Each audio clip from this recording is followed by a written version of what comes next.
colocar um tema dentro dessa mensagem. E o tema dessa mensagem é: eu vivo as consequências dos meus atos, mas sou fruto da paciência e da misericórdia de Deus. Aleluia. A palavra do Senhor que nós acabamos de ler, ela vai trabalhar com algumas figuras de linguagem. E essas figuras de linguagem é importante eu entender para que eu venha ter uma compreensão total do texto. Aonde Deus ele vai usar 3 figuras de linguagem aqui para poder estar fazendo a interpretação desse texto. A primeira figura de linguagem que o Senhor vai usar ele está se comparando com o oleiro. A segunda figura de linguagem dentro do texto ele vai fazer a comparação da casa de Israel com um vaso em suas mãos. A terceira figura de linguagem a qual o Senhor ele vai trabalhar é a ferramenta a qual ele vai fazer com que o conserto ele chegue à casa de Israel, que é a roda aonde o oleiro ele está trabalhando, que representa aqui a Babilônia. Henrique, se a palavra do Senhor está trabalhando aqui com algumas figuras de linguagem e está falando que em algum determinado momento a casa de Israel, como um vaso, se quebrou na mão do oleiro, em algum determinado momento do tempo, a nação de Israel ela vai se quebrar. E a nação de Israel ela se quebra, primeiramente, aleluia, quando acontecem 3 invasões da Babilônia a Israel. A primeira invasão ela acontece em 605 a.C., aonde a Babilônia ela vai invadir Israel e vai levar todos aqueles que são entendidos. Eles vão levar todos aqueles que têm sangue real correndo em suas veias. A segunda vez que a Babilônia ela vai invadir Israel é em 597 a.C., aonde a Babilônia ela vai levar cerca de 10.000 pessoas em deportação para a Babilônia. É nessa deportação que Daniel, Ananias, Misael e Azarias vai ser levado à Babilônia. A terceira e última grande invasão que Judá ele vai sofrer vai ser em 586 a.C. Aleluia! É quando Nabucodonosor ele vai invadir Israel. E naquele determinado momento que Nabucodonosor ele vai invadir Israel, ele vai destruir tudo. Ele vai destruir as muralhas. Ele vai destruir Jerusalém, porque Jerusalém significava um porto seguro para aquela nação. Eles achavam que nada iria acontecer, porque o templo de Jerusalém estava localizado na cidade. Aleluia! E com essa confiança, eles estavam vivendo uma apostasia espiritual. A nação de Israel estava vivendo uma verdadeira prostituição espiritual, aonde eles estavam adorando outros deuses, aonde eles estavam sacrificando crianças, aleluia, ao Deus Moloque, no templo do Senhor. Nós sabemos que sacrifício humano, diante de Deus, ele é algo abominável. Não só um sacrifício humano, mas quando ele é sacrificado no templo do Senhor, se torna algo pior ainda. Dentro, aleluia, da deportação que está acontecendo, Israel ele vai perder 3 benefícios. E esses 3 benefícios que Israel vai perder o primeiro, ele vai perder as suas muralhas. Muralha na Bíblia representa segurança, significa proteção. Uma cidade sem muros é uma cidade desprotegida. Uma cidade sem muros significa que o meu inimigo ele pode entrar na cidade no momento que ele bem entender. Então o primeiro benefício que Israel ele vai perder é a sua proteção. O segundo benefício que Israel vai perder é o direito de adorar a Deus na sua própria pátria. Aleluia! Em determinado momento do cativeiro, a Bíblia vai dizer no livro de Salmos 137, e vai estar escrito assim: junto aos rios da Babilônia, nos assentamos e chorando, e nos lembramos de Sião.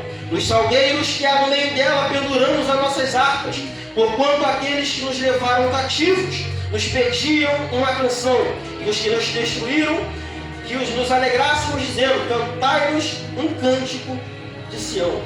Aleluia.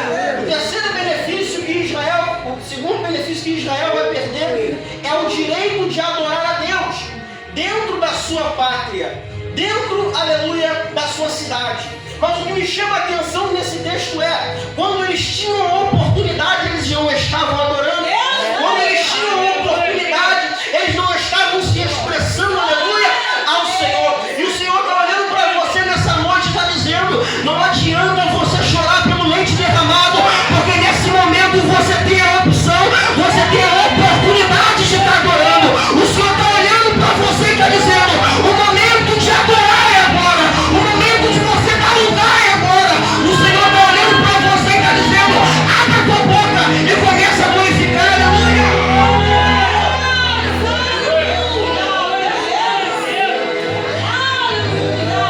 O momento de adorar ao Senhor é agora. O momento de adorar a Deus é nesse momento que nós temos saúde, que nós temos força.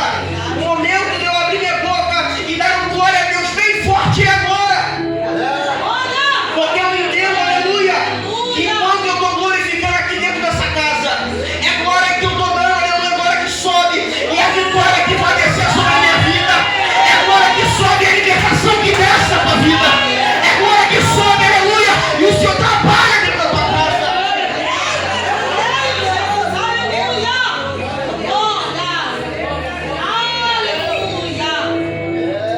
O terceiro benefício que Israel ele vai perder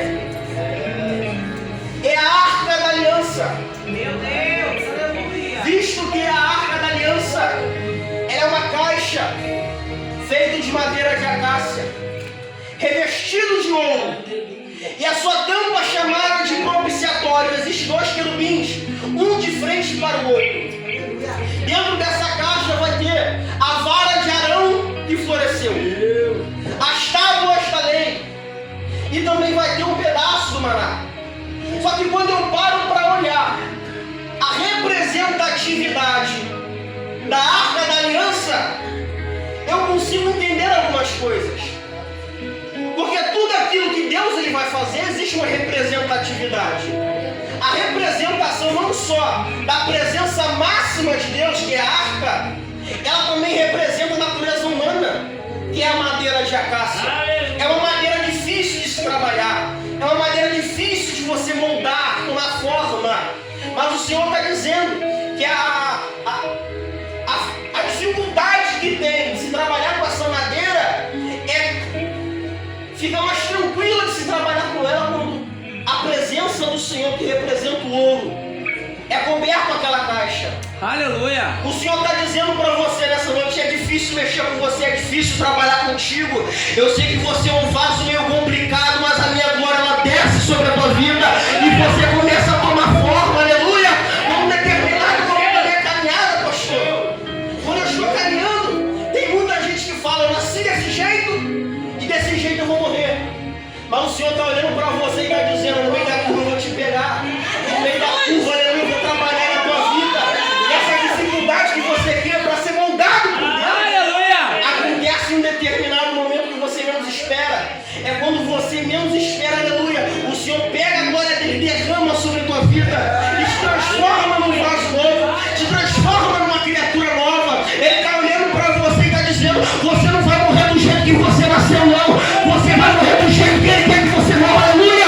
Levanta a tua mão para glorificar essa noite, porque o Senhor está olhando para você e está dizendo, você vai ser vaso na minha mão, eu vou te usar.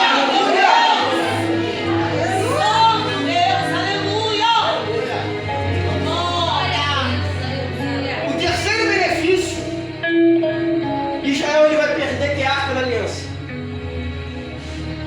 A partir da terceira deportação de Israel, a Arca da Aliança ela vai sumir do cenário bíblico. Você não vai mais ouvir falar da Arca da Aliança. Você não vai ler na Bíblia, livros à frente, cronologicamente falando, ser falado da Arca da Aliança novamente. A arca some, ela desaparece. Aí de repente, numa sexta-feira, aleluia, em cima de um monte chamado Gólgota, Jesus ele vai estar pendurado com os braços abertos e vai dizer no grego, Tetelestai, no português, Estai mato. E quando